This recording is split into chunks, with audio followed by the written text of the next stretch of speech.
गडकरी के संपर्क में उद्धव ठाकरे, महाराष्ट्र में होगा खेला।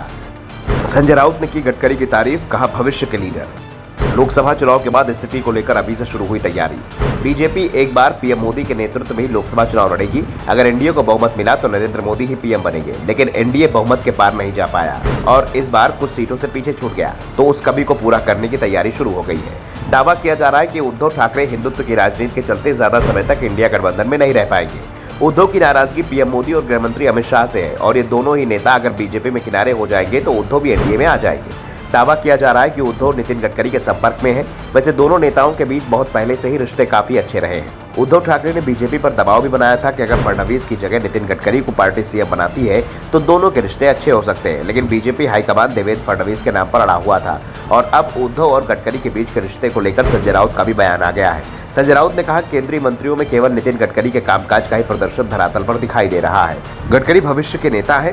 संजय राउत ने नितिन गडकरी की तारीफों के पुल बांध दिए। आमतौर पर बीजेपी नेताओं के खिलाफ तीखे बयान देने वाले संजय राउत गडकरी को लेकर बेहद नरम दिखाई दे रहे थे। दरअसल दावा किया जा रहा है कि अगर बीजेपी अपने दम पर बहुमत नहीं ला पाती है तो नितिन गडकरी बीजेपी की तरफ से पीएम पद के दावेदार और उम्मीदवार हो सकते हैं। गडकरी को संघ का भी आशीर्वाद प्राप्त है। 2012 तक नितिन गडकरी को ही बीजेपी की ओर से पीएम पद का उम्मीदवार माना जा रहा है, लेकिन तभी गडकरी ईडी के जांच में फंस गए और उन्हें पार्टी अध्यक्ष पद छोड़ना पड़ा था, जिसके बाद वो पीएम पद की रेस में नरेंद्र मोदी, जो उस समय गुजरात के सीएम थे, उनसे मात खा गए। लेकिन गडकरी के मन में पीएम पद को लेकर इच्छा कम नहीं हुई है और इस बात का एहसास संजय राउत को भी है। इसके अलावा मोदी खेमे के विरोधी भाजपा नेताओं ने भी समय समय पर इस बात को हवा दी है कि गडकरी पीएम पद के मजबूत दावेदार हो सकते हैं। इसी कड़ी में शिवसेना सांसद ऐसा कहकर एक तीर से दो शिकार करना चाह रहे हैं। पहला कि आम जनमानस के बीच पीएम मोदी के प्रति उपेक्षा का भाव जागृत हो और दूसरा कि अगर भविष्य में गडकरी पीएम बनते हैं तो उनसे गठजोड़ की गुंजाइश बनी रहे।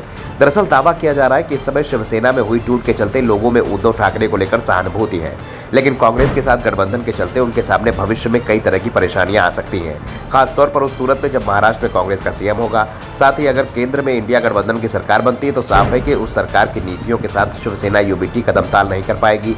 इस बात का एहसास उद्धव ठाकरे को भी है, इसलिए नितिन गडकरी के सहारे बीजेपी के साथ गठबंधन का एक रास्ता जरूर खोल के शिवसेना रखना चाहती है।